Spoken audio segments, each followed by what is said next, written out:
Halo, Assalamualaikum. Selamat datang kembali di channel YouTube Novel Ilyaswan. Bagi teman-teman yang belum subscribe, jangan lupa subscribe. Dan bagi teman-teman yang sudah subscribe, terima kasih banyak.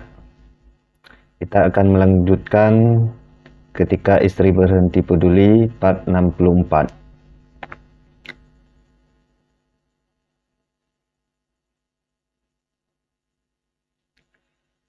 Ketika Istri Berhenti Peduli part 64. Pov Naya. Setelah menunggu Mas Arman pulang dari kantor dengan hati gelisah, akhirnya aku memutuskan untuk membantu Umi membagikan makanan pada santri di sini. Karena setiap hari Senin atau Kamis, Umi selalu membagikan nasi pada semuanya. Katanya untuk mereka buka puasa sunnah. Saat sedang membagikan makanan, aku melihat mobil Mas Arman masuk ke dalam halaman komplek. Aku tersenyum melihat akhirnya Mas Arman pulang. Umi, Naya pulang duluan ya, soalnya Mas Arman sudah pulang dari kantor. Pamitku pada Umi yang sedang sibuk membagikan makanan. Iya, Nay. Aku segera mengajak Dafa untuk pulang menjemput ayahnya. Dafa berlahan dengan sedikit berlari, hingga membuatku lelah mengikuti langkahnya. Udah pulang, Mas? Tanyaku pada Mas Arman yang kini sudah berada di kamar. Aku mengambil tangannya dan menciumnya dengan takzim. Begitu juga dengan Dafa, tingkahnya sangat menggemaskan. Udah, Mas, pikir kamu kemana? Pas Mas tanya sama Abi, katanya kamu lagi bantuin Umi membagikan makanan buat santri, ucap Mas Arman ketika kami sudah di kamar. Iya, tadi aku bosan, makanya aku ikut Umi ke sana. Jawabku sambil menyusui Dafa.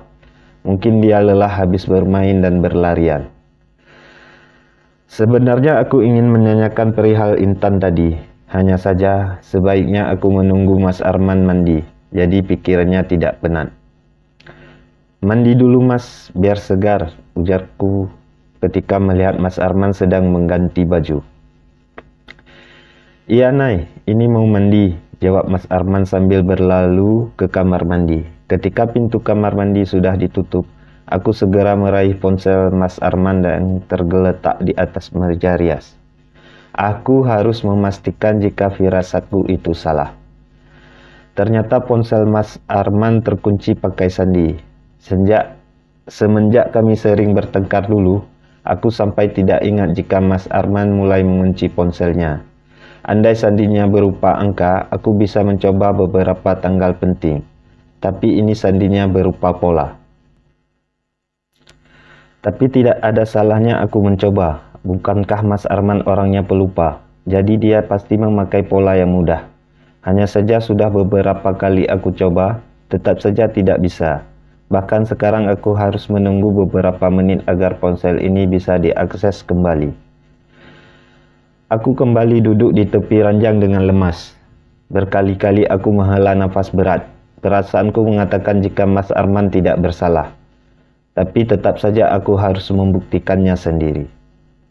Kembali aku membuka galeri foto di ponsel milikku. Melihat hasil screenshot status Intan tadi. Melihat dari jam tangan yang dipakai oleh si lelaki ini, benar jika itu Mas Arman. Nay, kok melamun? Tanya Mas Arman yang tiba-tiba sudah berada di sampingku. Mas, udah siap mandinya? Tanyaku gugup. Udah, baju Mas mana? Tanya Mas Arman lagi sambil mengelap rambutnya dengan handuk kecil. Wangi sabun menyeruak masuk ke dalam hidung, membuatku ingin segera memiliki tubuh Mas Arman. Tapi aku tidak boleh lengah, sebaiknya aku tanyakan langsung pada Mas Arman. Oh iya, Mas. Kamu hari ini ketemu sama Intan nggak? Tanyaku sambil mengambil baju yang akan dipakai oleh Mas Arman. Tanganku terus saja memilih baju santai untuknya, juga mengambil celana. Enggak, kenapa? Tanya Mas Arman dengan nada santai. Sekilas aku dapat melihat ekspresi wajah Mas Arman yang sedikit tegang. Ya enggak apa-apa, aku cuma nanya, balasku sambil menyerahkan baju ganti. Tumben kamu nanya dia, kenapa sih? Tanya Mas Arman lagi sedikit mendesak. Aku lihat dia posting foto dengan laki-laki. Emang sih wajahnya enggak kelihatan, tapi aku kira itu kamu, jawabku menduga. Kok aku sih? Katanya wajahnya enggak kelihatan, sanggah Mas Arman. Kini dia sudah memakai baju dan sedang menyisir rambutnya yang hitam legam. Ya karena aku lihat jam tangan yang dia pakai sama si laki-laki itu. Mirip sama jam tangan kamu, seruku kesal. Mas Arman tetap saja santai, dia tidak tahu perasaanku sudah gimana. Mas Arman duduk di sampingku, lalu melingkarkan tangannya di pinggangku, lalu menaruh dagunya di atas bahuku, sehingga nafasnya membuat dadaku semakin tidak karuan. Coba mana aku mau lihat fotonya. Bisiknya yang membuat semakin merinding. Karena tadi memang aku senang melihat foto itu. Jadi aku dengan cepat menyerahkan ponsel pada Mas Arman. Nih, aku menyodorkan ponsel pada Mas Arman. Kemudian aku lebih memilih untuk berbaring di samping Dafa. Foto ini kapan? Tanya Mas melihatku. Tadi pagi Mas pakai baju kemeja warna apa? Tanya Mas Arman lagi yang membuatku harus berpikir lagi. Biru, jawabku singkat.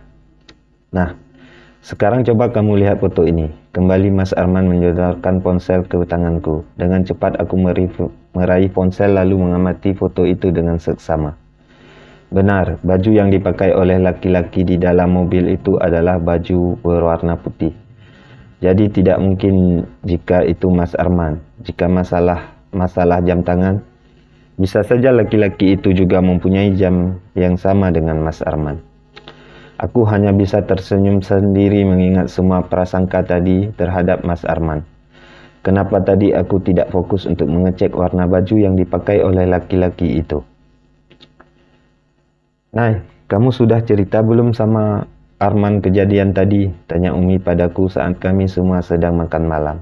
Mas Arman yang semula ingin menyodokkan makanan ke mulut, urung dilakukan. Dia malah menatapku bingung karena pertanyaan ini barusan.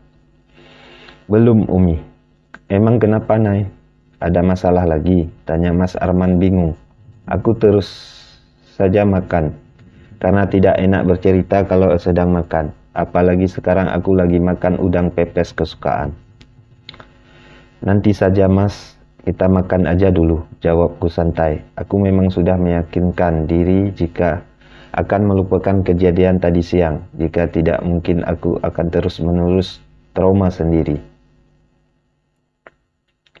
Setelah selesai makan malam, Abi dan Mas Arman menuju ke ruang keluarga. Sedangkan aku dan Umi membereskan sisa makanan dan piring kotor di dapur. Ceritakan saja, biar dia tahu bagaimana sikap adiknya, ucap Umi di sela mencuci piring. Iya, sebenarnya kata-kata itu yang Mangunaya bilang ke Umi dan Abi. Jawabku yang membuat Umi menoleh. Maksud kamu? Tanya Umi tidak mengerti. Aku menghela nafas berat, kemudian menghembusnya pelan. Kemarin-kemarin Umi dan Abi selalu mengatakan jika kami harus bersikap baik pada Lela kan, Mas Arman tetap akan harus bertanggung jawab atas Lela. Tapi sekarang Umi lihat sendiri kan, bagaimana Lela akan mencelakaiku? Tanyaku pada Umi yang sedang memanaskan sisa makanan tadi, agar besok tidak basi. Iya Nay, Umi minta maaf ya, sudah egois sama kamu. Umi dan Abi juga manusia biasa, yang bisa salah dan kilaf. Kemarin itu, Umi cuma tidak mau kamu dan Arman berdosa dan diminta pertanggungjawaban kelak sama Allah. Umi menghampiriku dan memelukku dari samping. Aku segera mengelap tangan pada kain yang menggantung di lemari dapur, kemudian membalas pelukan Umi yang terasa hangat. Rasanya sudah lama sekali aku tidak memeluk Umi begini. Tidak harus minta maaf Umi. Naya cuma mau bilang kalau mereka tidak butuh kami. Lela dan Ibu sudah menganggap kami orang lain. Lagian Lela dan Ibu juga sudah mendapatkan pekerjaan yang bisa menghasilkan uang. Jadi biarlah mereka menjalani kehidupan sendiri. Balasku sambil terus memeluk Umi. Tidak seharusnya Umi minta maaf. Dia benar. Siapa lagi yang akan menasehati kami jika bukan Umi dan Abi? hanya mereka yang kami punya sekarang. Usai membereskan pekerjaan dapur, aku dan Umi membuatkan teh hangat untuk Abi dan Mas Arman. Lalu setelah itu kami ke ruang keluarga tempat Abi dan Mas Arman duduk. "Tehnya, Mas," tawarku pada Mas Arman. "Abi sudah cerita, Nay. Alhamdulillah kamu selamat," ucap Mas Arman saat aku sudah duduk di sampingnya. "Alhamdulillah, Mas. Waktu itu ada Pak Putra yang keluar mencari karena aku tidak kembali ke dalam ruang rapat," jawabku. Aku kembali teringat bagaimana Pak Putra melempar batu pada mobil mereka, hingga kaca mobil bagian depan pecah dan berserakan. "Lela itu sudah sangat membahayakan Naya, Arman. Kamu harus memperingati dia agar menjauhi Naya dan juga Dafa. Umi tidak mau terjadi apa-apa sama Naya dan juga Dafa," tegas Umi pada Mas Arman. "Iya, Umi. Besok aku akan mendatangi Lela di rumah ibu. Arman akan memberi peringatan pada Lela. Dia sudah sangat keterlaluan," geram Mas Arman. Aku hanya bisa mengelus bahu Mas Arman lembut. Sebenarnya aku juga ingin dia memberi peringatan pada Lela. Hanya saja aku seperti tidak rela jika dia harus kembali ke sana. Aku tidak ingin ada hubungan apa-apa lagi di antara kami. Sudah cukup beban dan derita yang mereka beri pada kami dulu. Lagi pula aku juga tidak apa-apa. "Memangnya ngapain Lela di sana? Kamu tahu nggak? Bukannya dia sakit ya?" tanya Mas Arman bingung. Wajah Mas Arman bingung, karena yang kami tahu kondisi Lela sedang tidak baik-baik saja. "Aku juga nggak tahu pasti sih, Mas. Tapi dia jalan sama om-om gitu. Terus tiba-tiba dia maksa aku buat ikut sama mereka. Kayaknya dia benar-benar dendam deh sama aku, Mas," jawabku pelan, lalu menghembuskan nafas berat. "Mereka benar-benar telah dibutakan oleh uang. Semoga saja suatu saat mereka bisa sadar," sahut Abi. Kemudian dia mengambil gelas berisi teh dan menyesapnya perlahan. "Maafkan Mas ya," ucap Mas Arman sambil melihatku sendu. Tok tok tok. Tiba-tiba ada suara pintu diketuk dari luar. Bukan diketuk, tapi lebih kepada gedoran. Kami semua terperanjat mendengar suara orang berteriak-teriak dari luar. "Siapa ya, Mi?" tanyaku pada Umi penasaran. "Nggak tahu, kita buka dulu. Siapa tahu ada santri yang sakit," jawab Umi bangkit dari duduknya. "Biar Arman saja, Umi," tawar Mas Arman yang melarang Umi keluar. Akhirnya Umi kembali duduk menunggu tamu yang datang. Aku melirik jam di dinding. Sudah jam 9 malam. Siapa yang bertamu semalam ini? Karena penasaran, aku pun bangkit dari duduk dan berjalan menyusul Mas Arman yang sudah duluan keluar.